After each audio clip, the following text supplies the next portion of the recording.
بسم الله الرحمن الرحيم ومن أحسن قولا ممن دعا إلى الله وعمل صالحا وقال إنني من المسلمين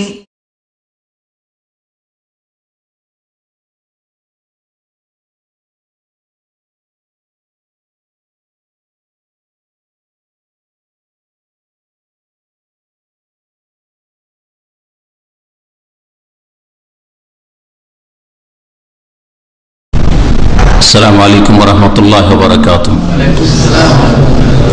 إن الحمد لله نحمده ونستعينه ونستغفره ونعوذ بالله من شرور أنفسنا ومن سيئات أعمالنا. من يهده الله فلا مضل له ومن يضلله فلا هادي له. وأشهد أن لا إله إلا الله وحده لا شريك له وأشهد أن محمدا عبده ورسوله صلى الله تعالى عليه وعلى آله وصحبه وسلم تسليما كثيرا. يا أيها الذين آمنوا اتقوا الله حق تقاته ولا تموتن إلا وأنتم مسلمون.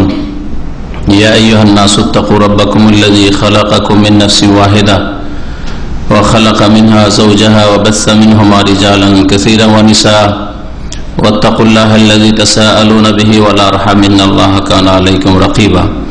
يا أيها الذين آمنوا اتقوا الله وقولوا قولا سديدا يصلح لكم أعمالكم ويغفر لكم ذنوبكم ومن يطع الله ورسوله فقد فاز فوزا عظيما. أما بعد فإن خير الحديث كتاب الله وخير الهدي هدي محمد صلى الله عليه وسلم وشر الأمور محدثاتها وكل محدثة بدعة وكل بدعة ضلالة وكل ضلالة في النار. أعوذ بالله من الشيطان الرجيم. ولله على الناس حج البيت من استطاع إليه سبيلا ومن كفر فإن الله غني عن العالمين. আল্লাহ পাক রব্বুল আলামিনের সমস্ত প্রশংসা যে আল্লাহ পাক প্রত্যেক বছরে এমন একটি পবিত্র মৌসুম দান করেছেন যে মৌসুমে আল্লাহ পাক তার একটি ইসলামের বড় ফরজ মুসলিম উম্মতের ওইসব মানুষদের উপর যারা মক্কাতুল মুকাররমা পর্যন্ত পৌঁছিতে পারবে জীবনে একবার গিয়ে এই ফরজ আদায় করা আল্লাহ পাক আবশ্যক করেছেন, অপরিহার্য করেছেন, ফরজ করেছেন। আর তা হচ্ছে বাইতুল্লাহর হজ করা। আল্লাহ পাক রব্বুল আলামিন এই ইবাদত যে ফরজ করেছেন এটি হচ্ছে ইসলামের একটি রুকন এবং এর মধ্যে রয়েছে অনেক রকমের দিন দুনিয়ার উপকারিতা। সালাত এবং সালাম নাযিল হয়ে নবী মুহাম্মদ রাসূলুল্লাহ সাল্লাল্লাহু আলাইহি ওয়াসাল্লামের উপর যিনি নিজেও হজ করেছেন। 1,24,000 বেশি সাহাবাই কেরাম রাদিয়াল্লাহু তাআলা আনহুম আজমাইনকে সাথে নিয়ে হজ্জাতুল ওয়াদাই বিদায় হজে এবং তাতে বারবার করে তিনি তার বিভিন্ন আলোচনায় বিভিন্ন স্থানে এই বিষয়টি উল্লেখ করেছেন যে লিতাখুযু আন্নী মানাসিকাকুম, তোমরা আমার কাছ থেকে তোমাদের হজের বিধিবিধান শিখে নাও, গ্রহণ করো। এই জন্য হজ ওইভাবেই আদায় করতে হবে যেইভাবে মুহাম্মদ রাসূলুল্লাহ সাল্লাল্লাহু আলাইহি ওয়াসাল্লাম আদায় করেছেন। সংখ্যায় বাড়ানোটা বড় কথা নয়, কোয়ালিটি সুন্দর হয় হচ্ছে সবচাইতে বড় কথা। দিনের ক্ষেত্রেও এবং দুনিয়ার ক্ষেত্রেও। দুনিয়ার ক্ষেত্রে এমন কোম্পানিকে মানুষ গুরুত্ব দেয় না যেই কোম্পানির প্রোডাকশন অনেক, প্রতিদিন হাজার হাজার লাখ লাখ এসি তৈরি করতে পারে, লাখ লাখ এই তৈরি করতে পারে, সেই তৈরি করতে পারে, সেই কোম্পানিকে গুরুত্ব দেয় না, তাই না? গুরুত্ব দেয় কোন কোম্পানিকে? মূল্য দেয় যেই কোম্পানির মাল সামানের যে কোনো জিনিস হোক, গাড়ি হোক আর অন্য কিছু হোক বা যে কোনো জিনিস হোক না, যেই কোম্পানির মাল সামানের কোয়ালিটি ভালো, উন্নত মানের। সংখ্যা মানুষের কাছে মূল্য রাখে না, মূল্য রাখে মান, যে মান কেমন এইসব মাল সামানের, এমনকি খাদ্যদ্রব্যের ক্ষেত্রে, খাবার জিনিসের ক্ষেত্রেও।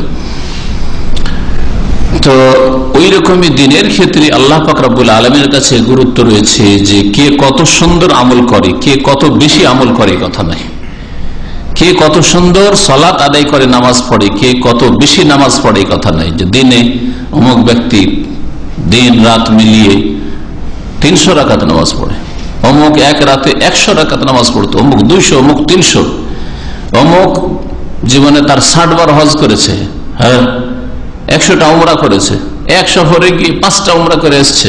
যেমন আজকালকার অনেক ওইসব ভাইদেরকে দেখা যায় যারা সুন্নতের ধার ধারে না, নবী কি করেছেন সেটা দেখার বিষয় নাই, সংখ্যা বাড়াইতে পারলেই হলো। একবার উমরায় গিয়ে বছরে হয়তো একবার বা কয়েক বছর পরে একবার যাবে, আর একবারে গিয়ে 5-7টা উমরা সেরে আসবে, তাও একটা দিন। এমন নয় যে 5-7টা দিন থেকে আসছে, আর তাতেও যে 1 সফরে একাধিক উমরা শরীয়ত সম্মত তাও বলছি না, কিন্তু এইরকম একটা দিনের মধ্যে কয়েক উমরা করে ফিরে আসে। এইসব জিনিস আল্লাহ দেখেন না। আল্লাহ কি দেখেন? সূরাতুল মুলকে ইরশাদ করেছেন, লিয়াবলুয়াকুম আইয়ুকুম আহসানু আমালা। আল্লাহ পাক তোমাদেরকে সৃষ্টি করেছেন কি জন্য? তোমাদের পরীক্ষা করার উদ্দেশ্যে, যে তোমাদের মধ্যে কে সবচাইতে ভালো আমল করে, সবচাইতে বেশি সুন্দর, আহসান, সবচাইতে সুন্দর আমল, সবচাইতে ভালো আমল কে করে আসতে পারে। তাফসীর কারণ বলছেন, যদি বেশি সংখ্যায় আমল হয়, গুরুত্ব রাখতো শরীয়তে, তাহলে আল্লাহ বলেন লিয়াবলুয়াকুম আইয়ুকুম আকসারু আমালা। আকসার বলেননি, কাসীর মানে অনেক, আর আকসার মানে আরো বেশি। কে কত বেশি আমল করে আসতে পারে, কে কত বেশি হজ করে উমরা করেছে, কে কত বেশি কাবা শরীফের তওয়াফ করেছে। হ্যাঁ, কাবা শরীফের তওয়াফ খুব বেশি করেছে, কিন্তু প্রত্যেক তওয়াফে বিদআত করেছে, 7 চক্করে 7 দোয়া পড়েছে, কোনটাই কাজে আসবে না। হ্যাঁ, হজ খুব বেশি করেছে, কিন্তু একটা সুন্নতি হজ নয়, সব বিদাতি হজ, বিদাত দিয়ে শুরু, নামাইতো পড়া দিয়ে শুরু, আর এক একটা কাজে বিদাত, সব জায়গায় বিদাত, আরাফায় বিদাত, মুজদালিফা বিদাত, পাথর মারতে গিয়ে বিদাত, বিদাতের শেষ নাই, তাহলে কোনো কাজে আসবে না। এই জন্য আমাদের দিনের প্রত্যেকটি বিষয় জানতে হবে, বিশেষ করে যেগুলি দিনের মধ্যে আল্লাহ পাক ফরজ করেছেন, আর বিশেষ করে ইসলামের 5টি স্তম্ভ, তার 5ম স্তম্ভ হচ্ছে বাইতুল্লাহর হজ করা। হজের বিধিবিধান আজকে বলার সময় নেই, হজের মাসাইল, হজের বিস্তারিত আলোচনা, বরং হজের বিশেষ একটা দিক আজকে আলোচনা করব, যা হয়তো এইভাবে এর আগে পেশ করা হয়নি। কারণ আমাদের প্রত্যেকটা আলোচনায় কিছু নতুন কথা বা নতুন দিক পেশ করার চেষ্টা করি যথাসাধ্য, যদিও কোরআন এবং হাদিসের বাইরে কোনো কথা নতুন বলা কারো পক্ষে সম্ভব না, আর কেউ যদি বলে তো তার বড় গুমরাহি হবে। কোরআন হাদিসের আলোকেই বলতে হবে, কিন্তু নতুন ভঙ্গিমাতে, নতুন ভাবে সাজিয়ে, অথবা এমন কোন কথা যেগুলো হয়তো এর আগের আলোচনাগুলিতে আসেনি, কিছু হতে সংযোজন করা হইলো, এইভাবে বা এই অর্থে নতুন বলা যেতে পারে। কিন্তু হজ সম্পর্কে এর আগে যেগুলি আলোচনা আছে আমাদের বিভিন্ন রিসোর্সে, যেমন ইন্টারনেটে বা সিডিতে বা MP3-তে, অথবা আপনারা যে কিছুতে পাবেন, আপনার মেমোরিতে, USB-তে, হজ সম্পর্কে বিস্তারিত আলোচনা আছে। আজকে হজের যে দিকটি আলোচনা করব সেটা বিশেষ করে হচ্ছে হাজিদের জন্য হজে যাওয়ার আগে কয়েকটি উপদেশ। এই উপদেশগুলি বিশেষ করে আজকের আলোচনার বিষয়বস্তু। তবে তার পূর্বে হজ সম্পর্কে আল্লাহ পাক রব্বুল আলামিনের কোরআন কারীম থেকে 2টি আয়াত, আর তারপরে রাসূলুল্লাহ সাল্লাল্লাহু আলাইহি ওয়াসাল্লামের হাদিস হজের ফজিলতের ক্ষেত্রে, হজের গুরুত্বের ক্ষেত্রে, হজ না করলে আপনার দশা কি, এই বিষয়ে কিছু কথা ইনশাআল্লাহ তাআলা পেশ করবে অল্প সময়ে। আল্লাহ পাক রব্বুল আলামিন হজের কথা সূরা বাকারায় উল্লেখ করেছেন। 196 নম্বর আয়াত থেকে শুরু করে আল্লাহ পাক রব্বুল আলামিন সেখানে হজের কিছু বিধিবিধান বা হজের কথা উল্লেখ করেছেন, উমরার কথা উল্লেখ করেছেন। তারপরে সূরা আল ইমরানের আয়াত নম্বর 97 আল্লাহ পাক রব্বুল আলামিন উল্লেখ করেছেন হজের কথা, এটা হচ্ছে আল ইমরান। আর সূরাতুল হজ বলে একটি সূরাই রয়েছে, সূরাতুল হজ, হজ সম্পর্কিত সূরা, যাতে হজের কুরবানির, হজের সাথে সংক্রান্ত যে সব মাসাইল রয়েছে সেগুলির বিধিবিধান বর্ণনা করা হয়েছে। আল্লাহ পাক রব্বুল আলামিন সূরা হজের আয়াত নম্বর 27-এ ইরশাদ করেছে নবী করিম সাল্লাল্লাহু আলাইহি সাল্লামকে সম্বোধন করে, আর এই সম্বোধনই করা হয়েছিল ইব্রাহিম খলিলুল্লাহ আলাইহিস সালাতু সালাম, আল্লাহ পাকের যে রাসূল, যিনি আল্লাহ নির্দেশে কাবা ঘর নির্মাণ করেছিলেন তার ছেলে ইসমাইল আলাইহিস সালামকে নিয়ে। আর তারপরে আল্লাহ পাকের পক্ষ থেকে তাকে নির্দেশ হয়েছিল যে এখন ডাক দাও সারা বিশ্বের সমস্ত মানুষকে হজের জন্য। আল্লাহ পাক ইরশাদ করেছেন ওয়াআযযিন ফিন নাস বিল হজ,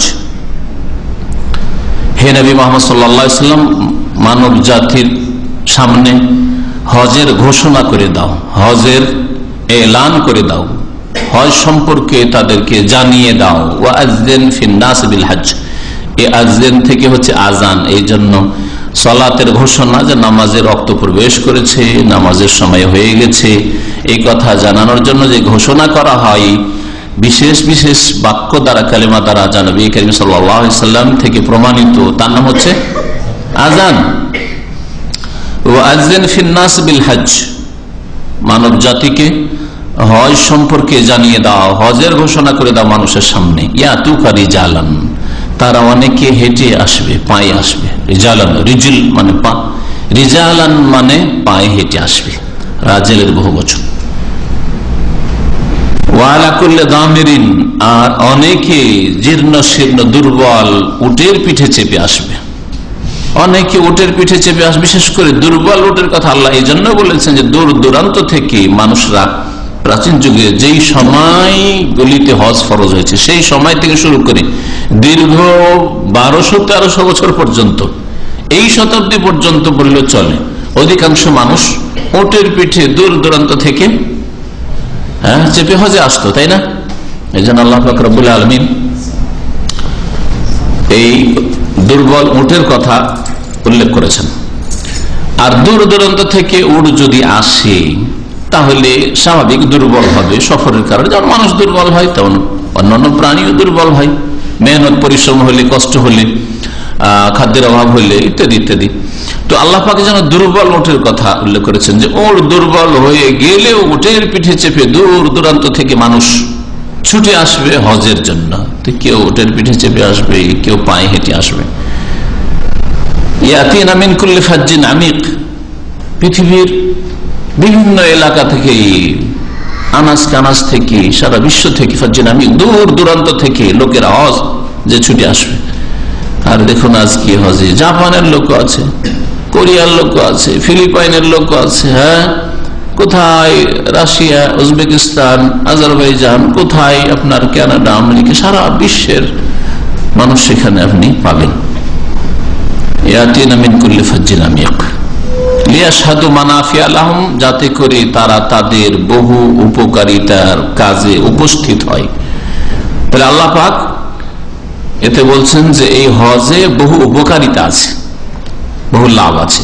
হজে যে লাভগুলি আছে, ব্যক্তি জীবনের লাভ, আর্থিক লাভ, সামাজিক লাভ, দ্বীনি লাভ, দুনিয়াবী লাভ, এই লাভগুলি বা উপকারিতাগুলি ইনশাআল্লাহ তার অন্য এক আলোচনায় আল্লাহ পাক সময় দিলে ইনশাআল্লাহ এই বছরই চেষ্টা করব পেশ করার।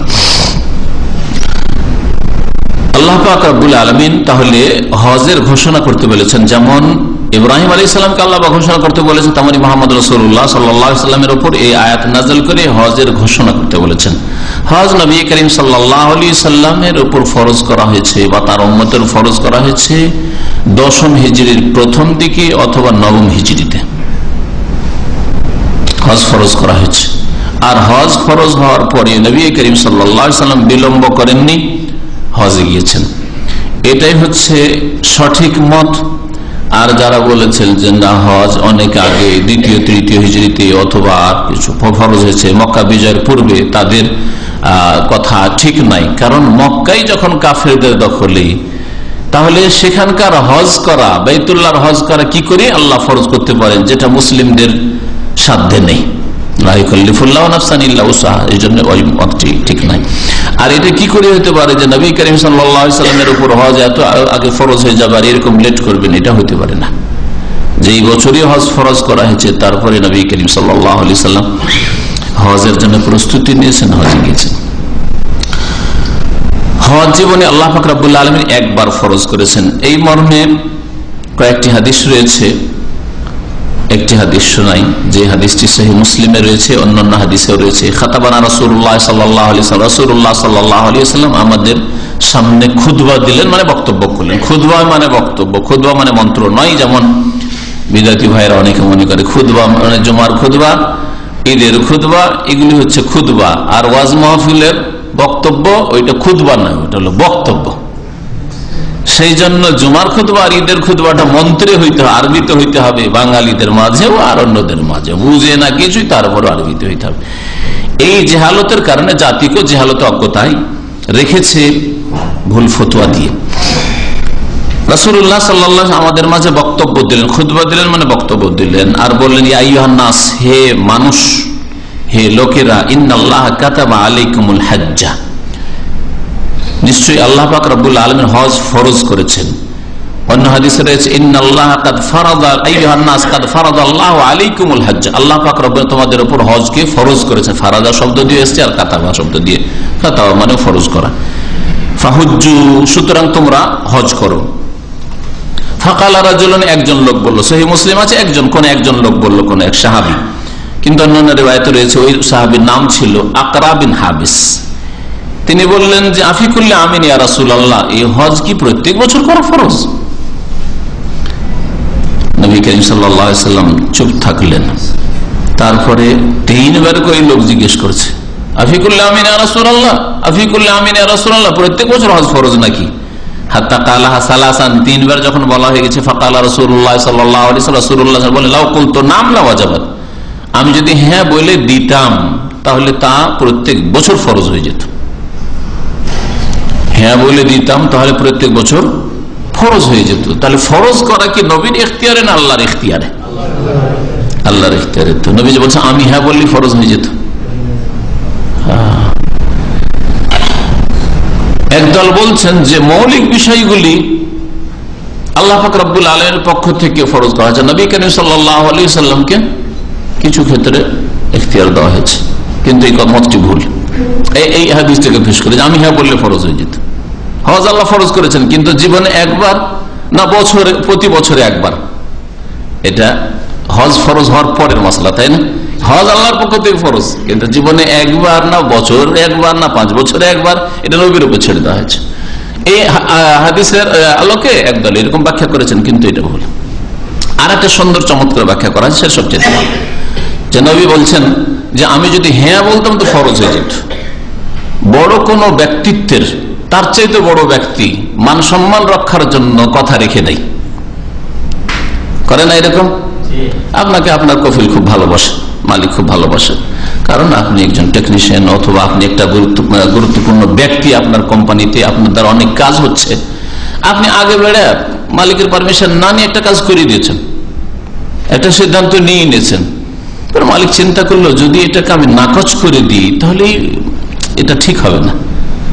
আল্লাহ পাকের ক্ষেত্রে এ না যে নবী অসন্তুষ্ট হয়ে আল্লাহ পাক রব্বুল আলামিন কোনো বিগড়ে যাবে কোনো না, মানুষের সাথে প্রত্যেকটি ক্ষেত্রে আল্লাহ পাকের দৃষ্টান্ত মোটেই চলে না, কিন্তু আল্লাহ পাক রব্বুল আলামিনের জন্য উত্তম, হ্যাঁ অবশ্যই আল্লাহ পাকের জন্য রয়েছে উত্তম, ওয়ালিল্লাহিল মাসালুল আলা, উত্তম দৃষ্টান্ত। হ্যাঁ, তো আল্লাহ পাক রব্বুল আলামিন নবী করিম সাল্লাল্লাহু আলাইহি ওয়াসাল্লাম মান মর্যাদা রাখার জন্য, অনেক সময় মান মর্যাদা রাখার জন্য, যে লোকটা তো মানহানি হবে, একটা হুকুম করে দিয়েছে ওয়ার্কারদেরকে, আর আমি যদি বলে না তুমি কে বললো, তাহলে লোকটা আর মান ইজ্জত নষ্ট হবে, অপমান হবে। হ্যাঁ, এদের কাছে হালকা হবে না, তো কথাটা রেখেই দিই, হয় না এরকম? কি আল্লাহ পাক রব্বুল আলামিন নবী করিম সাল্লাল্লাহু আলাইহি ওয়াসাল্লামকে সমস্ত মানুষের উপর শ্রেষ্ঠত্ব দান করেছেন, ফজিলত দান করেছেন। নবী করিম সাল্লাল্লাহু আলাইহি ওয়াসাল্লাম নিজের পক্ষ থেকে যদি বলেই দিতেন যে হ্যাঁ প্রতি বছর ফরজ, তো আল্লাহ পাক রব্বুল আলামিন তার এই উচ্চ মর্যাদাকে আপন জায়গায় বহাল রাখার জন্য আমার প্রিয় নবী বলেছেন ওইটাই আমি পছন্দ করি, তার মুখ দিয়ে যেটা বেরিয়েছে সেটাই আমার পক্ষ থেকে হুকুম। লাউ কুলতু নাম লা ওয়াজাবাত, আমি হ্যাঁ বললে সেটাই আল্লাহ হ্যাঁ করে দিতেন, ফরজ হয়ে যেত।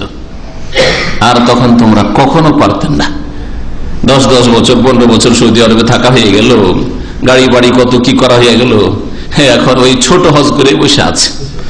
দেশি হজ হচ্ছে ছোট হজ, হজ করেছে করেছি, কোন হজ? ছোট হজ। হলো অবস্থা। তাহলে প্রতি বছর হজ ফরজ হলে কি অবস্থা হইতো?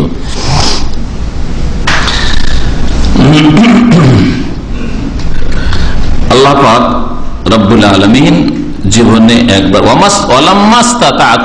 আর তোমরা এটা কখনো করতে পারতে না, প্রতি বছর হজ কেউ করতে পারতে না। তোমাদেরকে যতদিন ছেড়ে দিই বা যতটা সময় ছেড়ে দিই, যা বলি না নিজে থেকে বলিও না, আগে বেড়ে যেখান পর্যন্ত বলি সেখান পর্যন্ত করো। যেমন মুসা আলাইহিস সালামের জাতিকে আল্লাহ বলেছেন যে একটা গাভী জবাই করো, আরে কোন এক রঙের হইলেই তো হইতো, কোয়ালিটি আর রং আর এই সেই যখন জিজ্ঞাসা করা শুরু করলো তো হলুদ রং নিয়ে এসো, ইন্নাহা সাফরা, কোথা থেকে হলুদ রঙের গরু নিয়ে আসবে, নিয়ে আসো। কত পেরেশানিতে পড়ে গেল, ঠিক না? যে ওই রকম পেরেশানিতে পড়ে যায় বেশি বেশি জিজ্ঞাসা করলে। তবে এটা দ্বীনের মাসলা মাসাইল যেগুলি আল্লাহ কোরআন হাদিসে বাতলিয়ে দিয়েছেন সেগুলি সম্পর্কে ওয়াহী নাযিল হওয়ার জামানার কথা হইতে পারে।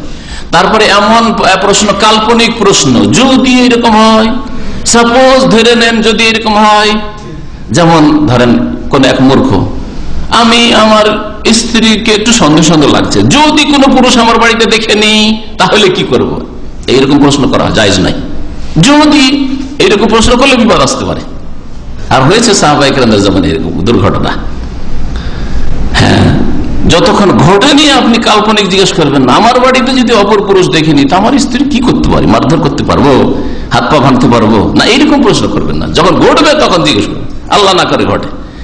কিন্তু শরীয়তের ফরজ মাসলা মাসাইল এক শ্রেণীর মূর্খরা বেশি বলে অত শিখার দরকার নেই, বেশি শিখলে ঝামেলা আছে, বেশি শিখলে আমল বেড়ে যাবে, আবার করতে হবে, না জেনে থাকি ওইটাই ভালো। এ হচ্ছে আরো বড় পাপিষ্ঠ। এলেম ফরজ তাও শিখলো না, কোরআন হাদিসের জ্ঞান অর্জন করা ফরজ, ওয়াজিব জানা, হালাল হারাম জানা, ফরজ তরক করলো এলেম শিখার, আর আমল করা ফরজ ছিল ফরজ ওয়াজিব এর উপর, আর হারাম থেকে বাঁচা ফরজ ছিল সেটাও করলো না, তাই না? বিড়ি সিগারেট হুকুম জানবো না, হালাল না হারাম, জানলেই ঝামেলা আছে, যেটা করছি করি চুপচাপ চলবে। জর্দার হুকুম জানবো না, যাক চলে যাচ্ছে চলে যাচ্ছে, জিজ্ঞাসা করলে ঝামেলা আছে। কাকে জিজ্ঞাসা করতে যে কি মাকরুহ যে হারাম করে দেয় তখন মুশকিল, আবার ও জিজ্ঞাসা করে চলবে নাকি? অবশ্যই জানতে হবে আপনাকে, ফরজ। ওহির জামানায় আগে বেড়ে প্রশ্ন করা এসেছিল, যেটা হুকুম হচ্ছে পালন করো, হজ ফরজ, হজ ফরজ অত হজ করে এসো, আর প্রত্যেক বছর নাকি আগে থেকে কেন জিজ্ঞাসা, একবার করে এসো তারপরে জিজ্ঞাসা করবে আরো যেতে হবে নাকি, তো পরে।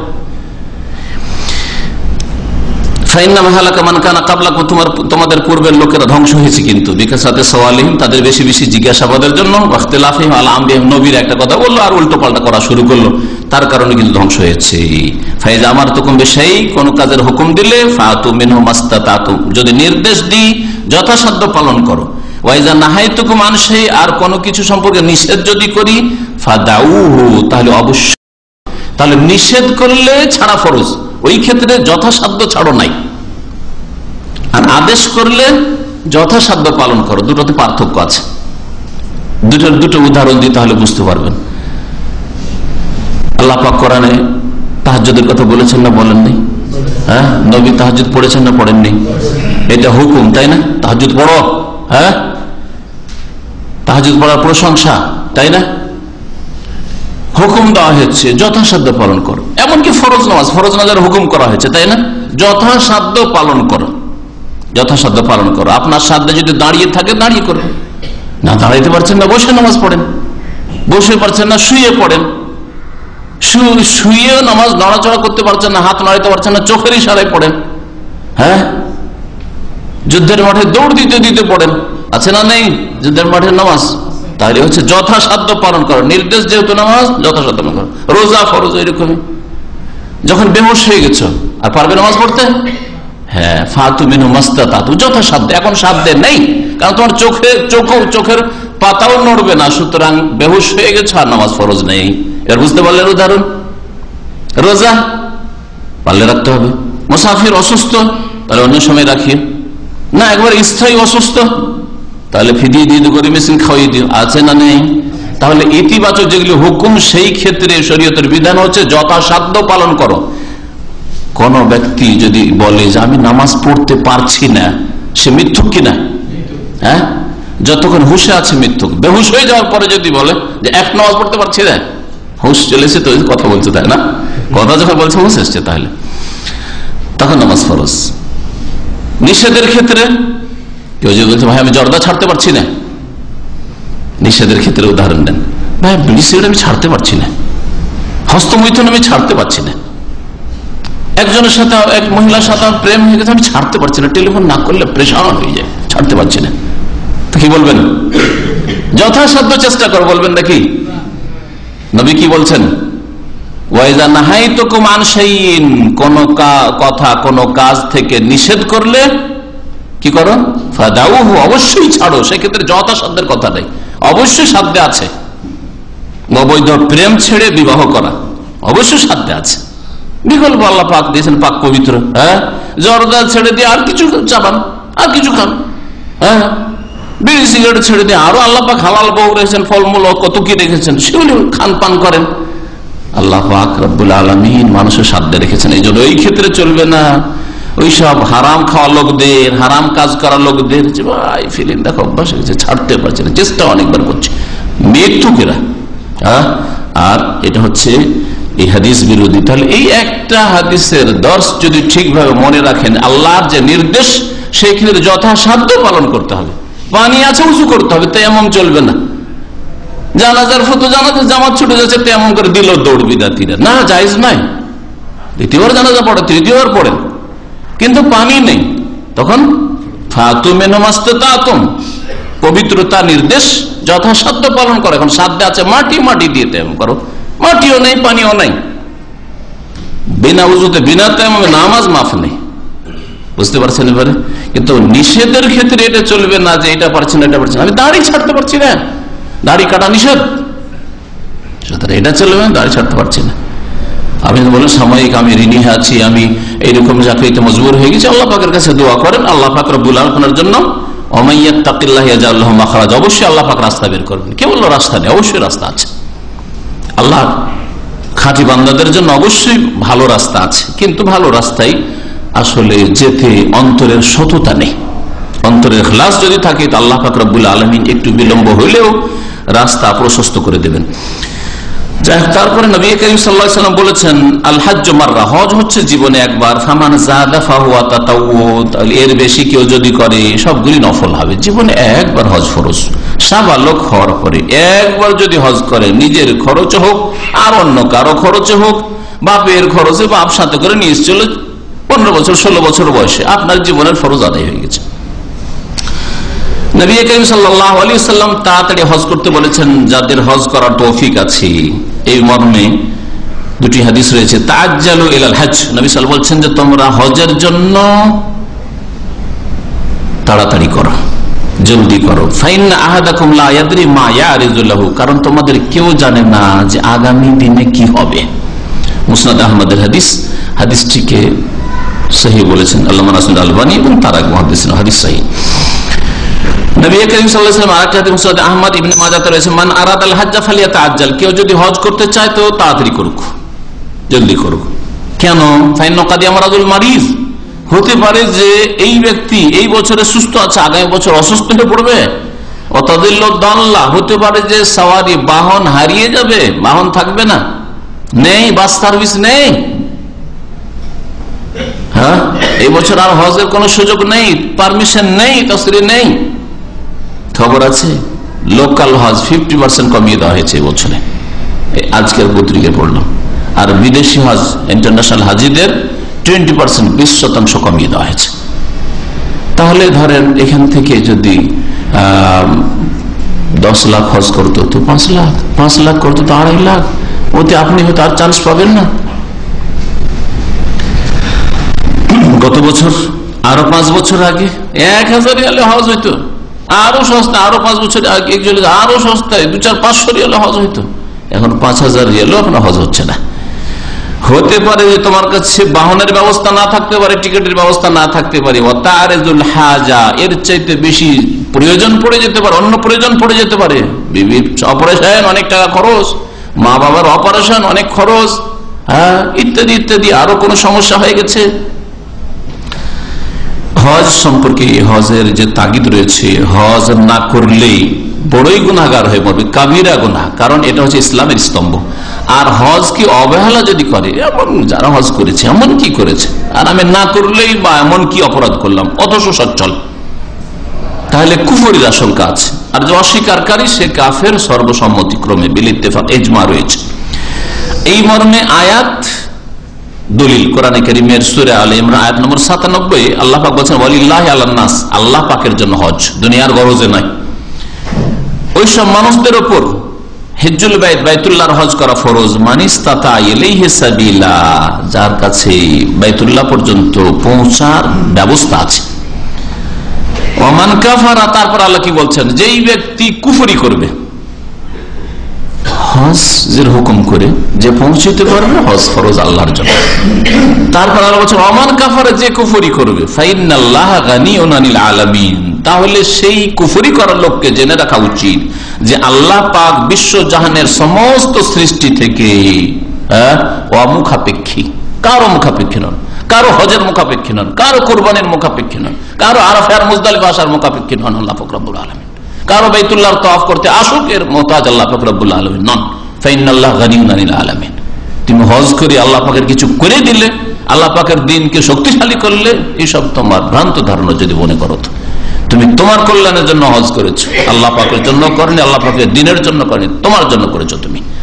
আর তোমার উদ্দেশ্যে তোমার কল্যাণের জন্য আল্লাহ পাক ইবাদত বন্দেগী ফরজ করেছেন, আল্লাহ পাকের আদেশ নিষেধের বিধান নাযিল করেছেন, শরীয়ত নাযিল করেছেন। ফাইন্নাল্লাহা গানিয়ুন আনিল আলামিন, তো এখানে আল্লাহ পাক কি বললেন, ওমান কাফারা, যে কুফরি করবে। তাফসীরকারগণ, ফুকাহায়ে কেরাম যারা এই আয়াত সামনে রেখে বলতে চেয়েছেন যে যদি কেউ হজকে অস্বীকার করে, অবহেলা করে, তাহলে ওমান কাফারা, কুফরি করল। তারপরে আল্লাহর রাস্তায় জিহাদ করা, কিন্তু আল্লাহর রাস্তায় জিহাদের ওই রকমই শর্ত রয়েছে যেমন রোজার জন্য শর্ত রয়েছে।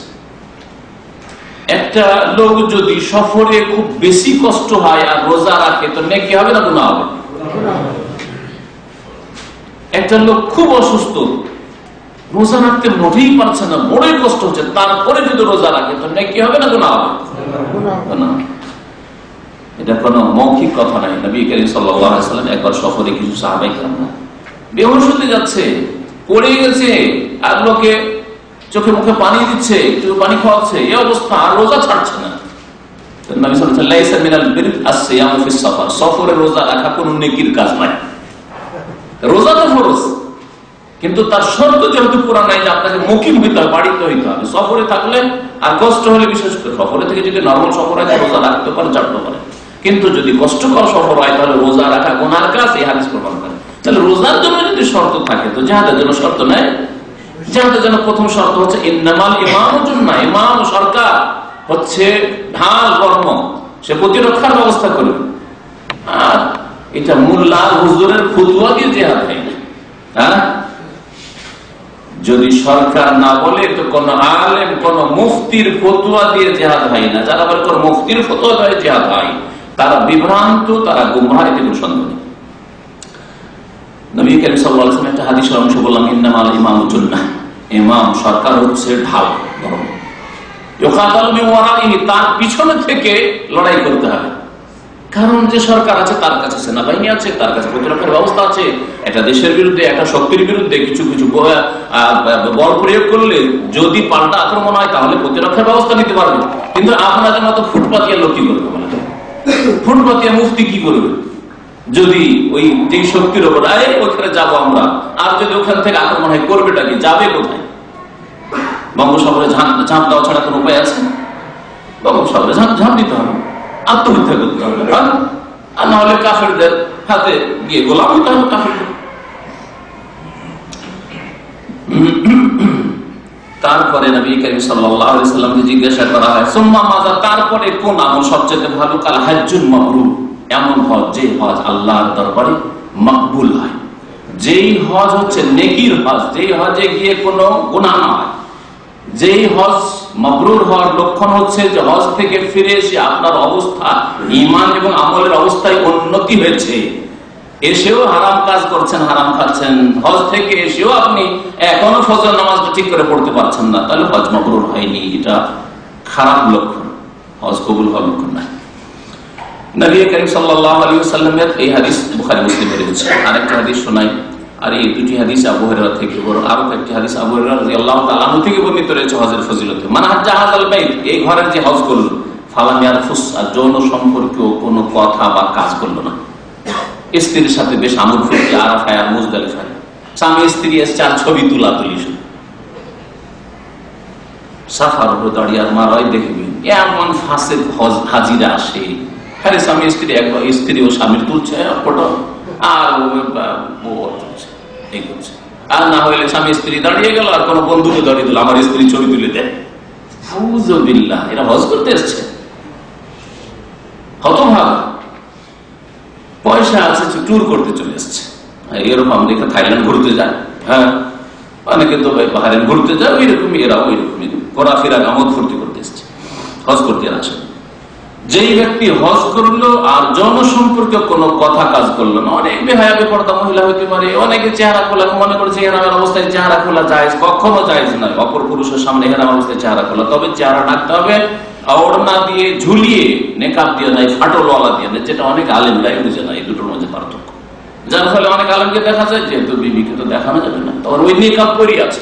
অথচ নবী করিম সাল্লাল্লাহু আলাইহি ওয়াসাল্লাম হুকুম ওয়ালা তানতাকিবিল মারআতুল মুহরিমা, ইহরাম অবস্থায় কোন মহিলা যেন নেকাব না করে। নাকাব মানে ছিদ্র, ছিদ্র বিশিষ্ট সামনের পর্দা, যেটা বেঁধে রাখা হয় অথবা আটকে রাখা হয়, যেভাবে রাখা হোক না কেন, কিন্তু দুই চোখের সামনে দুটো ছিদ্র আছে, এর নাম নেকাব। আর মা আয়েশা রাদিয়াল্লাহু তাআলা আনহা যখন অপর পুরুষরা কাছে চলে আসতো, তখন সাদালাত ইহদানা জিলবাবা, আমরা ওড়না, জিলবাব ওড়নাকে আমরা সামনে লটকে দিতাম এইভাবে। তো এইভাবে ঢাকবে, তাহলে দুই হাদিসের সমন্বয়ে সঠিক আমল হবে। এক শ্রেণী ধার্মিক লোকেরা ভুল করে, নেকাব বুঝে না এর কারণে, আর আরেক শ্রেণীর দুনিয়াদার লোকেরা ভুল করে, স্ত্রী চেহারা খুলে অপর পুরুষের কত যে হাজার হাজার লাখ লাখ পুরুষ দেখছে, আর ফাসিকদের কত যে বদনজর পড়ছে, আল্লাহ পাক বলেন। সুতরাং এই অবস্থায় অনেক বেহায়া বেপরদা হতে পারে, অনেকে টাইট ফ্যাট করে থাকতে পারে না, এগুলো হচ্ছে রাফাস। আপনি হজের অবস্থায় এরকম যেন নজর না যায়, ওইরকম নিজের স্ত্রীর সাথে টেলিফোন কাজ তো নাই, আর এই 5 ঘন্টা 6 ঘন্টা জোহর আসর পড়ার পরে মাগরিব পর্যন্ত আরাফার কাটবে কি করে? দোয়া তো 5 নয় 10 মিনিট 15 মিনিটের বেশি তো দোয়া করার তৌফিকও নাই। আয়াতুল জিকির আজকার দোয়া কোথা থেকে কি পড়বো না পড়বো এই ধরিয়ে দিল, আর তাও সস্তা ইন্টারনেট, মাশাআল্লাহ, হাবিবির কাছে ওখানে ওর কাছে এই ধরাই দিল। নাই রাফাস, ইহরামের অবস্থায় এসব জায়েজ নয়। আল্লাহ ইয়ারফুস ওয়ালা ইয়াফসুক, আর কোন গুনার কাজ করবে না। গুনার কাজ হচ্ছে সিগারেট পান করা, গুনার কাজ হচ্ছে হাজিদের এসে জর্দা দেওয়া, পান খাওয়া, যে গুনাহগুলি অহরহ হচ্ছে হাজিদের, বড় বড় হাজি, মৌলভী হাজি, হুজুর হাজি, মুফতি হাজি, মুআল্লিম হয়ে এসছে শিখাবার জন্য, গাইড এসছে, ওয়াজের গ্রুপ নিয়ে আবার ফতোয়াবাজি করছে, আর হারাম খাচ্ছে আরাফা, মুজদালিফায়, আর মক্কাতুল মুকাররমায় ওই জর্দা, তামাক, আর হজ করছে। ওরা ফাসিকি কাজ করলো। গোলাম ইয়াসুক, ফাসিকি কাজ যেন না করে। ফাসিকি কাজ হচ্ছে জান্নার নিচে কাপড় পরা, ফাসিকি কাজ হচ্ছে জামাত ছেড়ে দাও, জামাত চলে গেল, ফজরে উঠতেই পারে না। আরে মেনাতে বহু লোক না উঠাইলে ও ছুটে উঠেই দিবে, ঘুমিয়ে ভাগে না, ফজরে উঠে না, উঠিয়ে দিয়ে আবার শুয়ে যায়। অনেকে বিনা ওযুতে নামাজ পড়ে, দেখলো ভিড় ভাড়া আছে, এদিক ওদিক দেখে আমি নিজের চোখে দেখেছি, ঘুম গাড়া ঘুমে উঠলো, ওঠার পরে দেখছি এখান থেকে যাবো, আর আমার তো পাবো না, একটু দূরে সরে গিয়ে নামাজ শুরু করে দিল। এখন নামাজ হচ্ছে দেখানো নামাজ, লোকে দেখলো যে নামাজ পড়লে বসে থাকলে খারাপ লাগবে, আর ভিড় ভাড়ে যাবো কষ্ট করে। আল্লাহর জন্য নামাজ হলে কখনো বিনা ওযুতে নামাজ পড়তে পারে না মানুষ।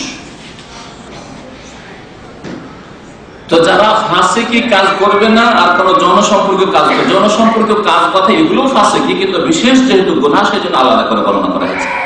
যদি এগুলো থেকে মুক্ত হয়, রাজা কামা ওয়ালাদাত উম্মুহু, সেই দিনের মতো হয়ে ফিরে আসবে যেই দিন তার মা তাকে ভূমিষ্ঠ করেছিল। মায়ের পেট থেকে যেদিন জন্ম নিয়েছিল সেই দিনের মতো পাপ মুক্ত হয়ে মাসুম হয়ে ফিরে আসবে। সত্যিকার অর্থে যদি আল্লাহ সন্তুষ্টির জন্য হজ হয়ে থাকে, হালাল পয়সা দিয়ে হজ হয়ে থাকে, হজে গিয়ে যদি কোনো গুনাহ না হয়, হ্যাঁ, আর হজে যদি ইখলাস সততা থাকে যে হজ করলাম তো করলাম, আর আমি এরপরে কখনো গুনাহের দিকে যাব না, কাবিরার দিকে যাব না, তওবা করে জীবনের সমস্ত গুনাহ থেকে যেগুলি গুনাহে ডুবেছিল আর সেই গুনাহগুলি থেকে সংশোধনের জন্য আল্লাহর সাথে ওয়াদা করবে। এই হচ্ছে হজে মাবরুর, বা এই হজের সওয়াব হচ্ছে যে নিষ্পাপ হয়ে ফিরে আসা। নবী করিম সাল্লাল্লাহু আলাইহি সাল্লামের আরো হাদিস আবহাওয়া বর্ণনা করেছেন, তাও বুখারী মুসলিমে রয়েছে, আল উমরাতু কাফারাতুল লিমা বাইনাহুম, এক উমরা থেকে আরেক উমরা পর্যন্ত যেসব গুনাহ হয় এই উমরা করলে মাঝের গুনাহগুলি মাফ হয়ে যায়। এইরকম যতগুলি হাদিস রয়েছে তার মানে হচ্ছে ছোট গুনাহ মাফ হয়, কারণ যদি ছোট গুনাহ না থাকে, ছোট গুনাহ অন্য আমল দিয়ে মাফ হয়েছে, তাহলে বড় গুনাহ মাফের সম্ভাবনা আছে। কিন্তু বড় গুনার জন্য আহলে সুন্নাত ওয়াল জামাতের নিকট সে হানাফি হোক আর শাফি হোক আর মালিক হোক রামবেলি হোক আর আহলে হাদিস হোক, সবার কাছে তওবা শর্ত আছে। তওবা করতে হবে, কবিরা গুনাহ তওবা করতে হবে যে আমি আরেক করবো না। গুনাহ করতেও থাকবেন আর বলবেন যে উমরা তো মাঝে মাঝে করছি, মাফ কখনো মাফ। হ্যাঁ, হারাম খেতে আছেন, বেঈমানি করতে আছেন, সুদ খেতে আছেন, ঘুষ খাচ্ছেন, থাইল্যান্ডে জুয়া খেলছেন, আর উমরা তো করছি মাঝে মাঝে, কাফারা হয়ে যাবে না, কখনো হবে। জামাত ছাড়ছেন, ফজরে যাচ্ছেন না, সূর্যটা পড়বে না, উমরা দিয়ে মাফ হয়ে যাবে, কখনো মাফ হবে। কাবিরা গুনাহ থেকে তওবা করতে হবে। তওবার প্রথম শর্ত হচ্ছে গুনাহ স্টপ করা, বন্ধ করা, প্রথম শর্ত। এর নাম তওবা। অনুতপ্ত হও, প্রতিজ্ঞা কর আগামীতে আর গুনাহ হবে না, আর মানুষের হক হইলে হক পৌঁছে দাও। ওয়াল হজ্জুল মাবরুর লাইসা লাহু জাযাউন ইল্লা জান্নাহ। আর হজ যদি আল্লাহর কাছে মাবরুর, মকবুল হয়, তাহলে তার বদলা হচ্ছে একমাত্র জান্নাত, যে জান্নাতের জন্য সমস্ত মেহনত পরিশ্রম। সারিউ ইলা মাগফিরাতি মির রাব্বিকুম ওয়া জান্নাহ, জান্নাতের জন্য দৌড় লাগাও, আল্লাহর মার্জনার জন্য দৌড় লাগাও, প্রতিযোগিতা করো। তো এই জান্নাত লাভ করবেন যদি হজ আপনার একটাই হয় আর সেটা মাবরুর হয়। নবী কারীম সাল্লাল্লাহু আলাইহি সাল্লাম বেশি বেশি হজ করতে বলেছেন। তাবিউ বাইনাল হজ্জ ওয়াল উমরাহ, তোমরা বেশি বেশি হজ করো। ফাইন্নাহুমা ইয়ানফিয়ানিল ফাকর ওয়াল যুনুব, এতে অভাব দূর হয় আর গুনাহ দূর হয়ে যায়। যেমন কোন মরিচা লাগা অস্ত্র, অস্ত্র কোথায় নিয়ে গেলে, কামার শালায় নিয়ে গেলে আর কামারের হাফরে দিলে কি হয়ে যায়, মরিচাগুলি সব দূর হয়ে যায়। এইরকম যারা স্বর্ণের কাজ করে, চাঁদির কাজ করে, যদি ধুলো বালি ময়লা আরো কত কি স্বর্ণ চাঁদি খারাপ হয়ে আছে, আর তাদেরকে দিলে, আগুনে দিলে পরিষ্কার পরিচ্ছন্ন হয়ে যায়। ওয়ালাইসা লিল হাজ্জাতিল মাবরুরাতি সাওয়াবুন ইল্লাল জান্নাহ, এটা হচ্ছে তিরমিজির হাদিস, আর হাদিসটি সহিহ, যে হজ মাবরুরের সওয়াব হচ্ছে একমাত্র জান্নাত, আর গুনাহ খাতা মাফ হয়ে যায়, অভাব দূর হয়। তাহলে হজ করতে গিয়ে কখনো এই চিন্তা করবেন না যে 5000 রিয়াল খরচ করে দিব, 6 মাস পর আবার দেশে যাব, এই টাকাটা দেশে গেলে আবার কাজে লাগবে, 1 লাখের বেশি দেশে অনেকটা টাকা, এই টাকা দিয়ে হজ করবো না, কখনো চিন্তা করবেন না। আল্লাহ পাক উত্তম বিকল্প দেবেন, অভাব দূর হবে। আর যদি এই আশঙ্কা করেন যে না হজ করলে এইরকম আর্থিক দিক থেকে দুর্বল হয়ে পড়বো, তাই আল্লাহ বরকত নষ্ট করে দেবেন, আল্লাহ পাক এই ক্ষেত্রে কোরআনে কারীমে ইরশাদ করেছেন, যখন মুশরিকদের মক্কায় প্রবেশ বন্ধ করে দেওয়া হলো, ইন্নামাল মুশরিকুনা নাজাস ফালা ইয়াকরাবুল মাসজিদাল হারাম বাদা আমিহিম হাযা। আল্লাহ বলেন মুশরিকরা নাপাক, সুতরাং এই বছর পরে যেন কোন মুশরিক পুত্তলি আল্লাহ ছাড়া অন্যকে সিজদাকারী মসজিদে হারামের কাছে না আসে। স্বাভাবিক লাখ লাখ মুশরিকরা আসতো, তাহলে কত মক্কার লোকের কেনাকাটা হইতো, কত ব্যবসা হইতো, তাই না? কত টাকা ইনকাম হতো, চিন্তা করতে পারেন না আপনি। তাহলে একটা তো আশঙ্কা হতে পারে যে আর্থিক দিক থেকে তো আমরা ক্ষতিগ্রস্ত হবে। হ্যাঁ, আজকে যদি ধরেন 30 লাখের জায়গায় 10 লাখ হাজি আসে, তাহলে কত টাকা খরচ গেল। এরোপ্লেন দ্বারা ইনকাম, হ্যাঁ, এখানে তাঁবু দ্বারা ইনকাম, হজ বিল্ডিং দ্বারা ইনকাম, বাস আর গাড়ি আর যতগুলি চলছে, কত যে ইনকাম হচ্ছে ব্যক্তি আর আর বড় বড় প্রতিষ্ঠানের ইত্যাদি ইত্যাদি, ইনকামের শেষ নেই, তাই না? তাহলে এই আশঙ্কা যখন হতে পারে, আল্লাহ বলছে ওয়াইন খিফতুম আইলাতান ফাসাউফা ইউগনিকুমুল্লাহু মিন ফাদলিহি, যদি অভাবের ভয় করো যে মুশরিকেরা যদি না আসে, এতদিন ধরে আসতো, আর যদি না আসে তাহলে তো আমাদের ব্যবসা মন্দা হয়ে যাবে, ব্যবসায় তো লস লেগে যাবে, কেনাকাটা করবে কি, কয়টা মুসলমান আছে?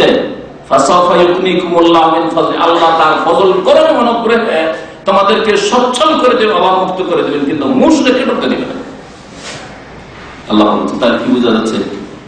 তারা যে হজ করলে আল্লাহ পাক অভাব দূর করে দেবেন, আর কখনোই আশঙ্কা করিয়েন না যে হজ করলে অভাব হয়ে যাবে বা দেশে কি করে যাবে, সব চিন্তা করবেন। ফরজ হজ যদি থাকে অবশ্যই আগে হজ করেন, তারপরে দেশে যান।